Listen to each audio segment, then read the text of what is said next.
In 1095, Pope Urban II decreed that the center of the known world, Jerusalem, should be freed from Muslim control. Spurred by religious fervor, warriors marched unabated across Europe towards the Holy Land, leaving death and devastation in their wake.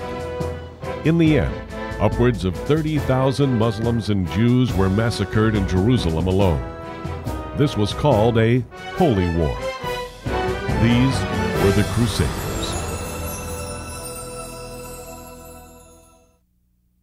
Shalom, hello again. Welcome back to our series on the Crusaders. We're going to talk today about the generals of both sides. There's a wonderful display of horsemen, and you'll see it shortly, at David's Citadel, and tell many stories about the Crusades.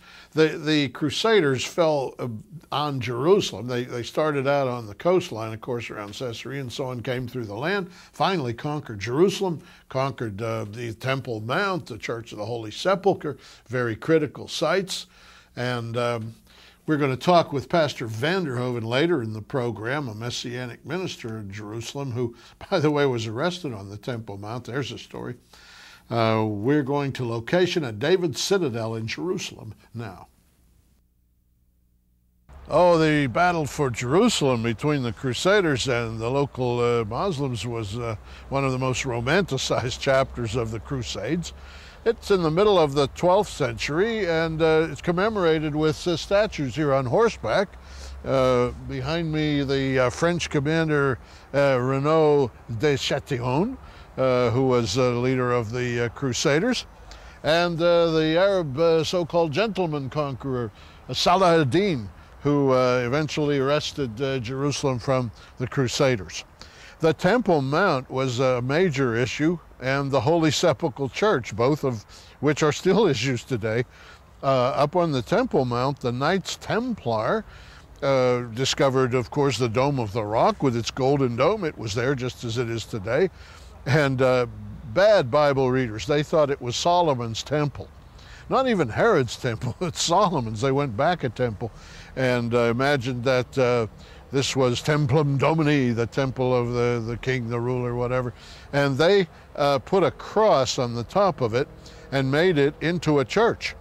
And I always say at this point in history, because you see the Dome of the Rock itself is built on Roman pillars that were standing since the 2nd century when the Romans had put a temple of Jupiter on the mount.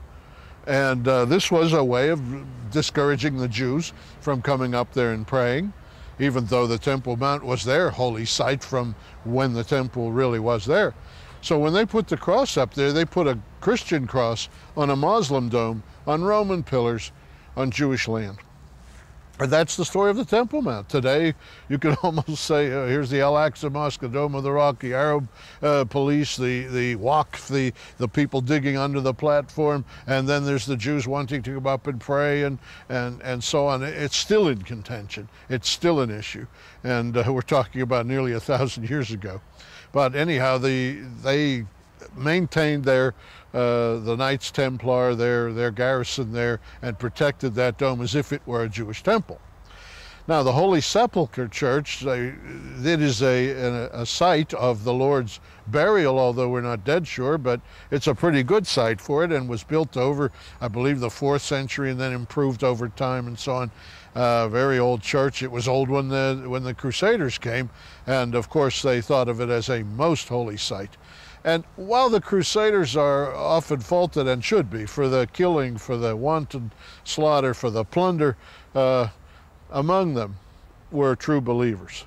And among those true believers was an individual named Baxter, a British knight, who is known as the Humble Knight.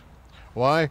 Because the other knights thought it a good work to sleep inside the Holy Sepulchre Church near the tomb of the Lord, and they did that at night. And they went into that, also it was good protection, but they went into the stone church and slept as close to the Lord's grave, ostensibly, as they possibly could. But Baxter, the humble knight, would not sleep inside the church and felt he was not worthy to sleep in the presence of the Lord, and so he slept outside the door. and his tomb is still there outside. As you come into the church, there's a wooden platform that can be lifted. Under that is a tomb, and the real believer's tomb, a Christian, is buried in front of the Holy Sepulcher church. The battle raged on. The Arabs had a much shorter supply line. The Crusaders didn't know the local the temperatures, the populace, the customs. They weren't very comfortable here, and they were pretty well surrounded. And they had provoked many Arab armies during the previous century and a half, or half a century, and they finally were conquered by Saladin, who is called the gentleman conqueror because when he routed the Crusaders out of Jerusalem, he let them leave with their wives, their children, their weapons. He didn't lay a hand on anyone because even in his mind, this is the city of God. And that began, well, it didn't just begin. I mean, the Lord rode a donkey into Jerusalem. That's a humbling thing to do. The Lord, who is the Son of God, could come in on angel's wings, but he came in the lowliest animal. And through the centuries and through the millennia, people have respected the idea that there is one city on earth that is God's city. In fact, even in eternity, when earth is over with, and he'll make a new heaven, a new earth, he'll make a new Jerusalem in Revelation 21. So when General Allen became here, he got off his horse and with deep respect walked into the Jaffa Gate, just on my right, to enter the city. Kaiser Wilhelm of Germany, the same thing. Theodore Herzl walked in from a house a mile away, a long walk. And in our own time, there's a parallel story of when President Reagan wanted to call on the Metropolitan of Russia, sort of the Pope of the Russian Orthodox Church, and the Pope lives in a palace set back of a long green lawn, and the road doesn't come close to the door. And our American security men has looked at the situation and requested that for Reagan's visit they pave a road that would lead right up to the door of the palace so that he could walk in from there and not have to cross that open expanse. And the answer from inside the palace was, no, there will be no new road. One does not ride to see God.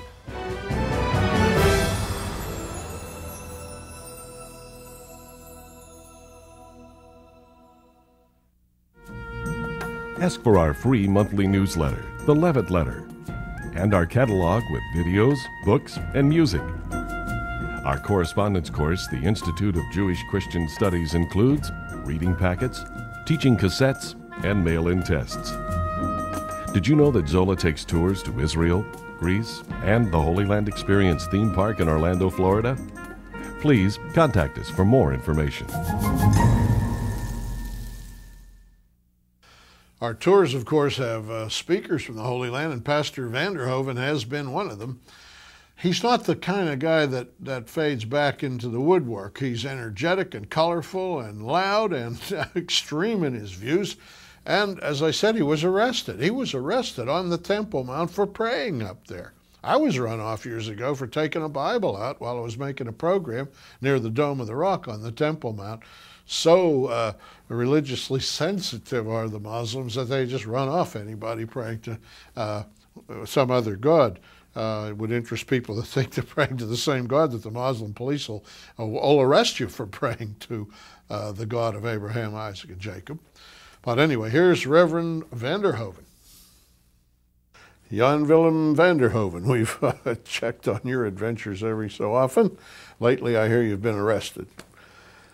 Well, that was in relation to our visit with the group at the Christian celebration of the Feast of Tabernacles that we conducted, and I felt very strongly that the Lord wanted us, now that officially the Israeli government has opened up the mountain, the mountain of the Lord, the Temple Mount, to visitors, not just Muslims, but Jews and Christians. We felt we wanted to go on top of the mountain. Up there with the Dome of the Rock and the where the Temple Mount is. Yeah. And I was arrested for lifting up my hands as I prayed over the Temple Mount, especially near the Golden Gate where the Messiah is Maybe he wasn't charismatic.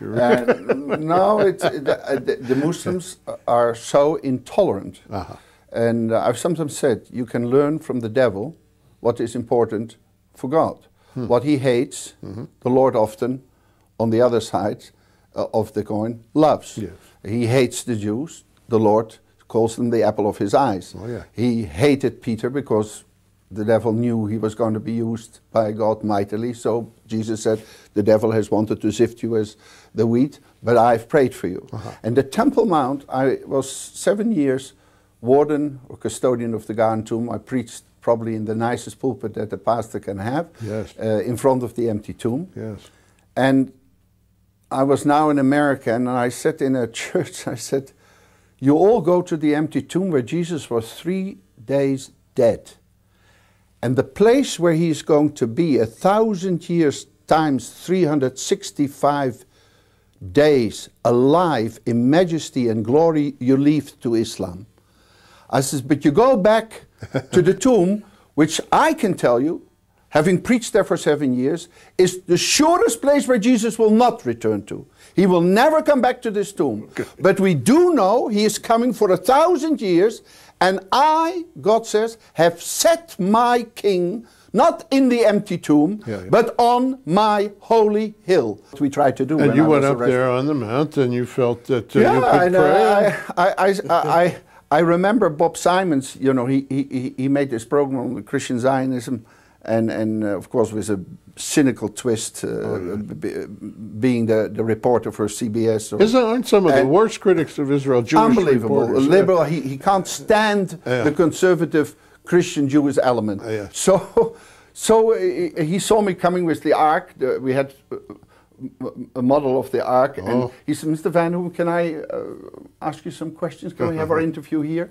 And so he wanted to drive me in the corner from do you want to bring the Armageddon upon us in Israel? I said, listen, I studied in England theology. If the Muslims would have invaded instead of the Holy Land, which they did in the 7th century, they would have invaded Britain and built the most beautiful mosque over St. Paul's Cathedral. And then after some years would have told the British Christians, this is now uniquely a Muslim holy site. Please, will you go out of your church? You can pray at the outside wall. And even there we will throw stones over you and say, Bacha el Anglim, slaughter the English Christians. I said, do you think, Bob Simons, that the British government would defend that exclusivity of the Muslims, saying that St. Paul's Cathedral is no more a Christian place, but is only solely now for Muslims who invaded Britain? And would you think that the British government would send the British police to defend the Muslims in their exclusivities, like the Israelis, for Orthodox Christians, which we would call as liberals fanatics, who want to pray as British Christians in the St. Paul's Cathedral and not allowed by the British police, like the Israeli police are not allowing their Orthodox to put their feet upon the Temple Mount, not to upset the Muslims. The fact that the devil says, you cannot pray here, means that there is a power so negative that I says, if this is how afraid you are of Christians praying, then you have alerted me to the importance of this hill. It's always a pleasure. We're out of time, but you're absolutely a spellbinding preacher, and I could listen to you all day. And the points you make are very well taken. Thank you for sharing with our audience. Well, Reverend van der Hoeven was arrested and then released pretty quickly, and they didn't want a situation, you know. When people go up there and pray to the God of Abraham, Isaac, and Jacob, real trouble can result, as they say it did when Ariel Sharon went into the Al-Aqsa Mosque. Well, I went into the Al-Aqsa Mosque 50 times. So I put my Jewish foot down on the stones. It didn't start an intifada. That's Jerusalem. That's all. It's a carnival of religion. And in that carnival, we found an artist, Shmuel Suran, a famous artist. We have her paintings. They're beautiful. And her husband is a Messianic minister that is a rabbi, they would call him there. He has a congregation of Jewish believers, and we discussed the situation over there with him. Well, Shmuel, you have such an interesting life. You're a Messianic pastor here in Israel, have a congregation. But I was interested in your testimony. It sounded fascinating. It goes back to just when I was saved in 1971. Right, Zola. I was saved in 72, right after you, through, of all things, the famous painting of Leonardo da Vinci of Jesus and his disciples celebrating the Last Supper, which is the Jewish Passover. And I couldn't understand what Jesus was doing celebrating the Jewish Passover. I thought Jesus was a Christian, the God of Christianity, something to do with the Vatican and the Pope and Mary. Yes. So I began reading the New Testament. This is Jesus, the son of David, the son of Abraham. He's a Jew. So I was like stunned.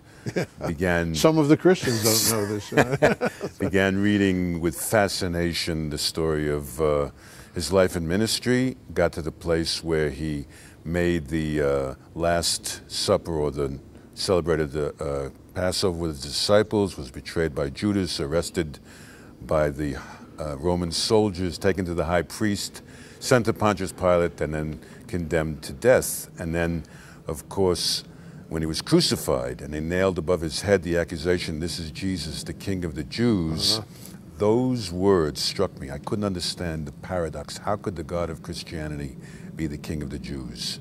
How could the King of the Jews be the God of Christianity? And then Holy Spirit came upon me, began to remove the veil of spiritual blindness from my eyes.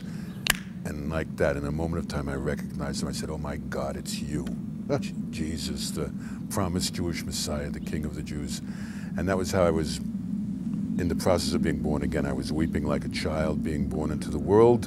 Then I read the last chapter, the resurrection from the dead. Jesus is alive. I began following Jesus now for over 30 years. Been in the land since 1974.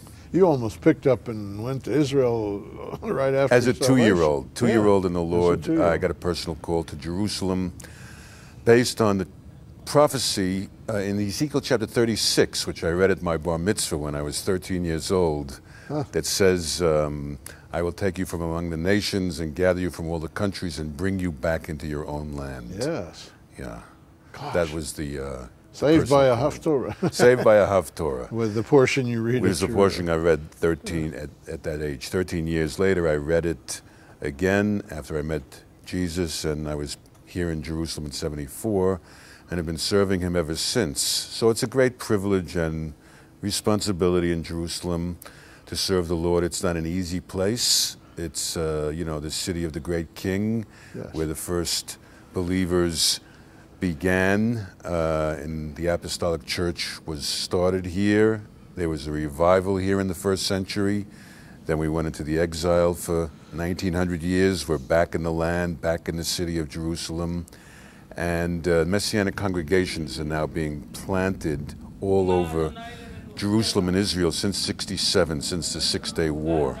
Yeah, what's fascinating to me, I looked over, you know, I came over in '73 and so on, and met Jewish believers, but I ended up writing a book called The Underground Church of Jerusalem. Right. Because they really were underground. You had to have it whispered to you where they're going to meet. In those days, there was a real remnant, like about 300 to 500 of us. Yeah. Today, there's about 7,000 to 10,000 of us, kind of like the remnant in Romans 11, where Elijah thinks he's the only one who is left, and God says to him, "No, there's 7,000 that haven't bowed the knee to Baal, and even so there's a remnant according to grace." So today, the body has grown both physically, numerically, and spiritually, and we have congregations all over the land. It's not like America. America, of course, there are probably more than 100,000 Messianic Jews today. Yes, that's the figure I hear. New York has millions, 5 million Jews. Yes, that's right. Same as Israel has. Right. But over in New York, that's par for the course, you're welcome. But over here as a Messianic Jew, did you have a lot of friction over these years? I didn't have friction. I had opposition.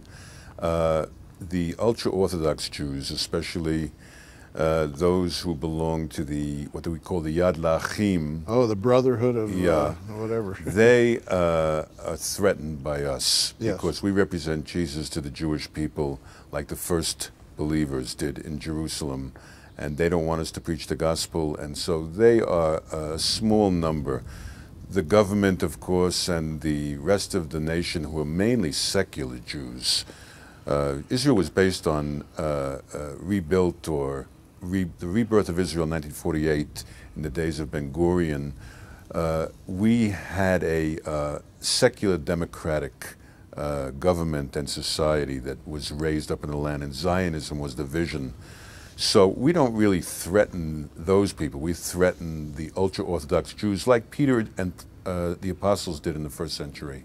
They sort of threaten the Pharisees. They're highly religious. So we're confronted by them. They're confronted by us. They spread stories around the city about us. I'm quite well known in Jerusalem as a Messianic Jew, and it's actually given me an opportunity to speak to thousands of people because of it. I've been on television, in magazines, in the newspapers, and etc. Well, now, the question always arises, is there a law against witnessing in Israel? Can't you be jailed for doing that? Right. That sort of thing. There's a law against preaching the gospel to children, okay, in Israel, under 18 years old. Yeah.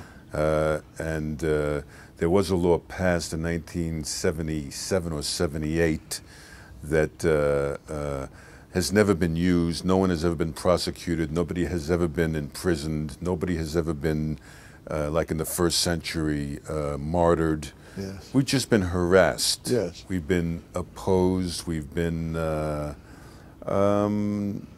as in any country, there's a spirit of, we call it the spirit of Antichrist, okay? Sure. That doesn't want the gospel of Jesus Christ to return to Jerusalem. Yeah, even here. Even here, in the city of Jesus, the city of the great King, where the gospel began. But the gospel has returned after a full circle, going to Judea, Samaria, and to the ends of the earth. It's returning to Jerusalem. And since 67, there's been like a turning point.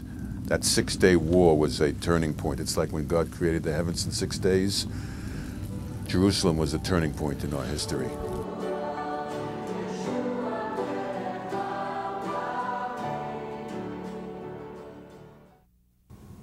Hi, my name is Ann Snell, and I'm from Lexington, Kentucky. I've been a student of Zola Levitt Ministries for about 10 years now, and I've been to Israel twice with this ministry. Understanding about the Jewish roots of my faith and experiencing Israel firsthand have been among the greatest blessings of my entire life.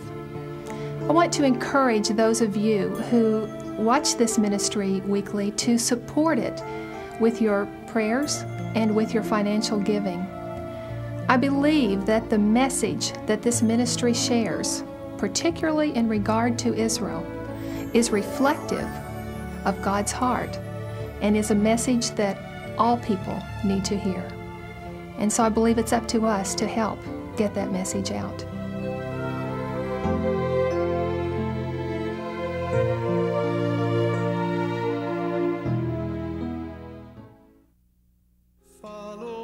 And Jesus said unto them, Do not be afraid. Go tell my brethren to go into Galilee. There they will see me. It strengthens our faith to know that Jesus walked on the water and that we can call out to him. It makes the whole scriptures come to life.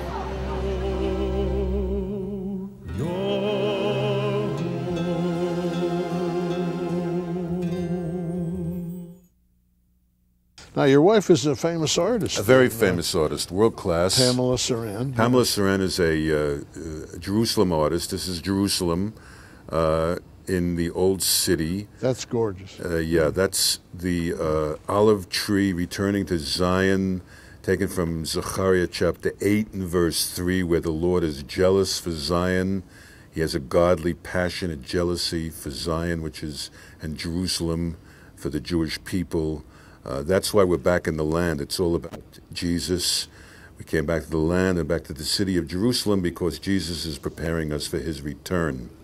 Yeah. And so this is where David's Citadel is, where the Yes, I recognize Museum of the History of Jerusalem is. Well, Shmuel, thanks for talking with us today. Anything you want to say at this point? Well, Zola, it's been a joy to meet you for the first time and to be able to share just some sound bites on Jerusalem. We're in the end of the age, Jerusalem in the end of the age. And of course, Christians know to pray for the peace of Jerusalem. We're not talking about a political peace.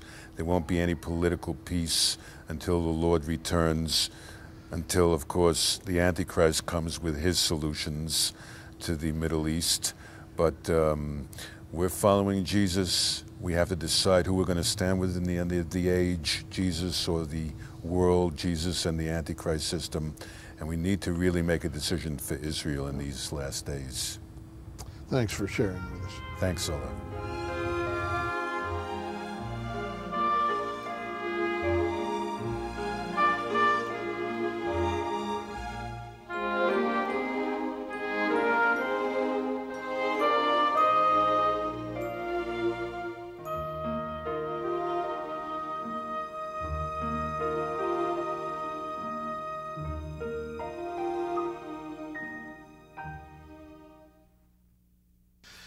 Who are you going to stand with in the end? The prophet Zechariah gives us a very valuable tip. Stand with Israel, because he says this. This is Zechariah 12:8. In that day shall the Lord defend the inhabitants of Jerusalem, and he that is feeble among them at that day shall be as David, and the house of David shall be as God, as the angel of the Lord before them. And it shall come to pass in that day that I will seek to destroy all the nations that come against Jerusalem. No question, I know I'm sort of preaching to the choir, but if the whole world hates Israel, if 210 nations hate Israel, stand with Israel. That's the only way to go. Otherwise is death, and I refer to what the Bible calls the second death. Sha'alu Shalom Yerushalayim. Pray for the peace of Jerusalem. Our offer on this program is a DVD containing all 8 programs in our series, The Crusaders. Coalition forces in Iraq and Afghanistan are commonly referred to as Crusaders. This series takes a revealing look at the real Crusaders of 1,000 years ago and shows that the present accusation is unfair. 8 half-hour programs on 2 DVDs. The Crusaders. And you may also call toll-free for our colorful monthly newsletter, The Levitt Letter. This free publication includes Bible lessons, insightful news commentary, Hebrew lessons, and personal notes from Zola. Call 1-800-WONDERS. That's 1-800-966-3377. Or write to Zola, Box 12268, Dallas, Texas 75225. You can also see our Levitt letters, TV programs, and national airing schedule at www.levitt.com. Please remember, Zola Levitt Ministries depends on tax-deductible donations from viewers like you.